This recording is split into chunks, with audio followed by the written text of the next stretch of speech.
Welcome बच्चों। आज हम 12th क्लास का पहली यूनिट है, पहला इकाई, उसकी बात करने जा रहे हैं। स्थिर वैद्युत की।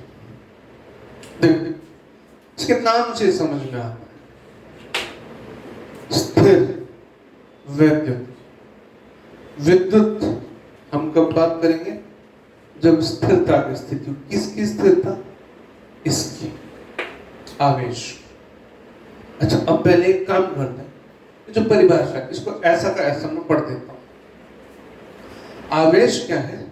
पदार्थ का वह गुण जिसके कारण वैद्युत तथा चुंबकीय प्रभाव उत्पन्न तथा अनुभव किए जा सकते हैं। अब समझो, कोई भी चीज की परिभाषा देनी होगी, कोई वस्तु की, तो किन्हीं ज्ञात वस्तुओं के या ज्ञात गुणों या परिणामों के आधार पर देंगे।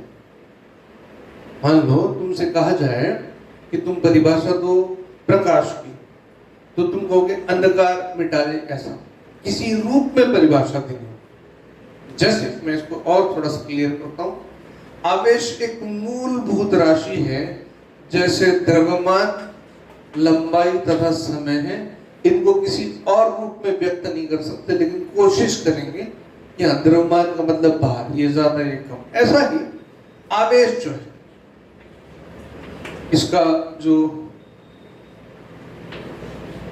सिंबल है वो क्यों लिखते हैं? ये किसी भी पदार्थ पर वो गुण है जिसके कारण वो चुंबकीय तथा विद्युत क्षेत्र उत्पन्न करती। अब मैंने इसमें कहा कि हम ज्ञात जो तथ्य उनके आधार पर परिभाषा देते हैं।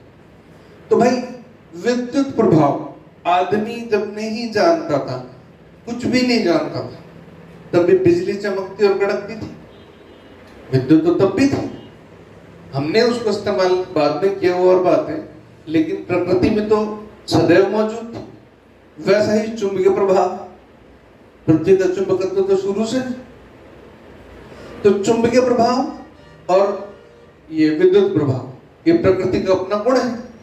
अब हमने ढूंढा इसमें कि ये गुण है किस कारण, तो वो मिला पदार्थ में उत्पन्न, पदार्थ में उपस्थित एक गुण जिसको आवेश नाम देते हैं।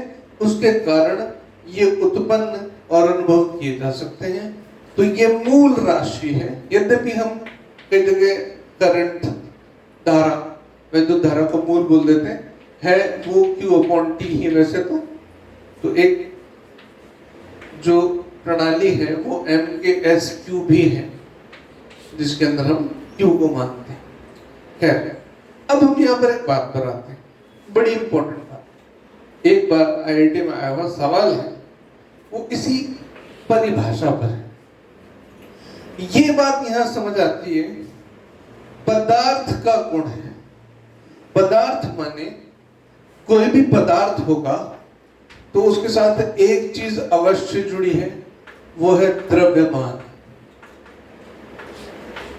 जिसको इंग्लिश में मास कहते हैं। ये हम साथ साथ लिखते चलते हैं, इसको भी इंग्लिश में, इसको चार्ज कहते हैं। ठीक है। अब द्रव्यमान का गुण, इसका मतलब एक बात तो तय हो गई कि यदि कहीं आवेश है तो द्रव्यमान निश्चित है। तुम कहोगे द्रव्यमान तो होता है, नहीं। अब देखो, जैसे एक्सरे है, पूरा जो ब्रह्मांड है वो दो चीजों से बना है, द्रव्यमान और ऊर्जा से। ध्यान से सुन लो, पूरे ब्रह्मांड में कोई वस्तु उठा लो, या तो वो द्रव्यमान है या ऊर्जा है। अब एक्सरे, इसमें खाली ऊर्जा है, इसका द्रव्यमान नहीं है।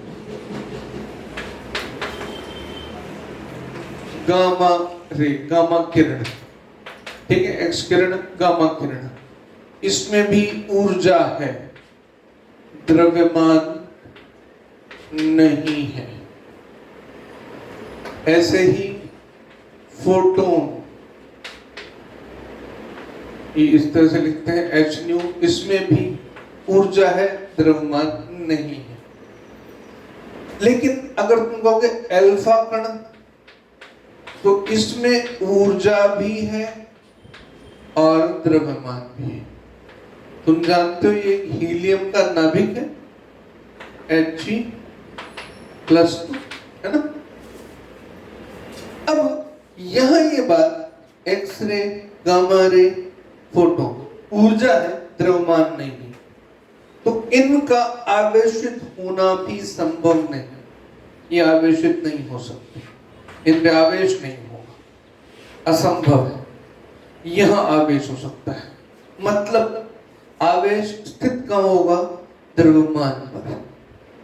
ये बहुत इंपॉर्टेंट बात है, बहुत विशेष बात है। कई सारी जो अनुसंधान डिस्कवरीज होती हैं वो इन्हीं मूल सिद्धांतों के आधार पर होती है कि कहीं आवेश अगर उपस्थित हुआ तो निश्चित रूप से वहां द्रव्यमान होना चाहिए। दोनों चीजें इकट्ठी होंगी, अलग नहीं हो सकती। अब इसको ऐसे समझो कि इसका मतलब ये हुआ कि आवेश अगर है तो द्रव्यमान होना निश्चित है। इस पर एक सवाल था आईआईटी में, बहुत पुराना। ये दो धातु के गोले हैं, ये गोला ए, ये बी। प्रारंभिक रूप में इन दोनों गोलों का कोई भी आवेश नहीं, शून्य आवेश है, और इसका द्रव्यमान है m1, इसका m2, m1 m2। ये प्रारंभिक स्थिति है, ठीक है।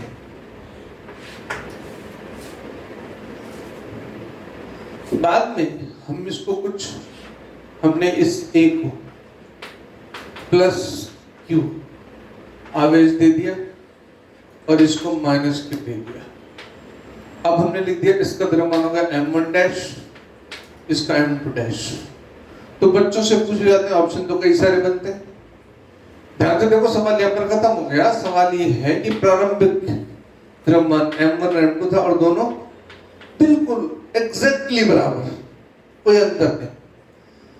अब सवाल आता है कि m1 डैश अब भी m2 डैश के बराबर होगा या, पहला ऑप्शन। दूसरा, m1 डैश m2 डैश से ज्यादा होगा, या m1 डैश m2 डैश से कम होगा, या none of these, मतलब इनमें से कोई नहीं। अब यह इंटरेस्टिंग बात आती है। मैंने कहा दोनों प्रारंभिक अनावेशित, लिख देता हूं अनावेशित। कोई भी आवेश दोनों पे प्रारंभ में नहीं था। अब इसको हमने कुछ प्लस क्यू आवेश दिया, इसको माइनस क्यू आवेश दिया, और इनके द्रव्यमान भी बिल्कुल एकदम बराबर थे।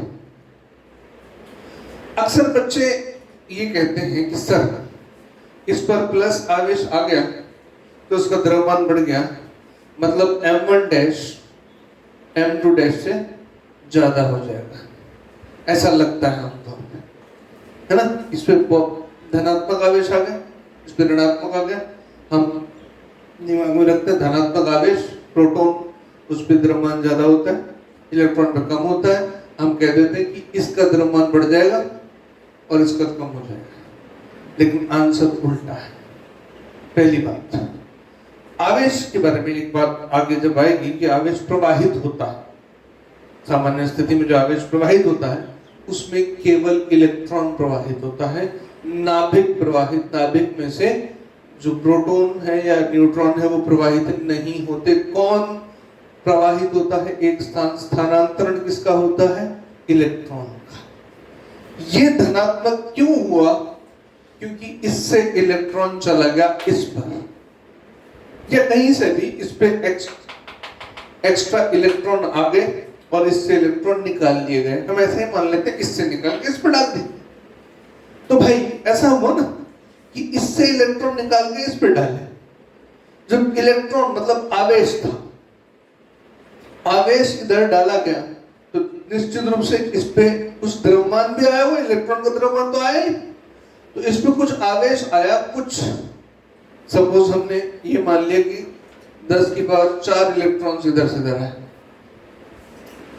तो इतना द्रव्यमान इलेक्ट्रॉन का यहाँ पे आ गया और इतना ही द्रव्यमान यहाँ से कम हो गया, तो द्रव्यमान किसका बढ़ा? M2 का। ये आंसर सही नहीं होगा, आंसर सी सही होगा। M2 डैश M1 डैश से ज्यादा है। सिर्फ इस परिभाषा के आधार पर ये IIT का एक सवाल बना हुआ। तो अच्छे से बात समझ लो, ये बहुत ही महत्वपूर्ण बात है कि आवेश बिना द्रव्यमान के कैसे भी अस्तित्व में नहीं हो सकता। ऊर्जा हो सकती है बिना आवेश के। सूर्य से किरणें आ रही, विद्युत चुंबकीय तरंगें आ रही, कोई आवेश नहीं है, केवल ऊर्जा है। एक्सरे हम लेते हैं, ऊर्जा है, आवेश नहीं। हाँ, वो आवेशित करते वो और बात, इलेक्ट्रॉन निकालना, आवेश का मतलब वही है, इलेक्ट्रॉन निकालना या डालना, ये दिमाग में है।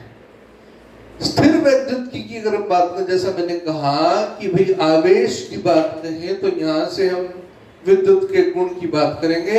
अब स्थिर वैद्युतिकी का चर्चा इस तरह से होगा कि आवेश स्थिर है या गतिशील इतना है कि प्रकाश के वेग के सापेक्ष उसका वेग बहुत कम है। हम बिल्कुल आदर्श रूप में मानेंगे स्थिर वैद्युतिकी का मतलब ये होगा कि वो फिजिक्स की या भौतिक शास्त्र की वो इकाई जिसमें एक आवेश के स्थिर होने पर उसके प्रभावों का और उस आवेश का अध्ययन किया जाता है। ओके बेटा, धन्यवाद।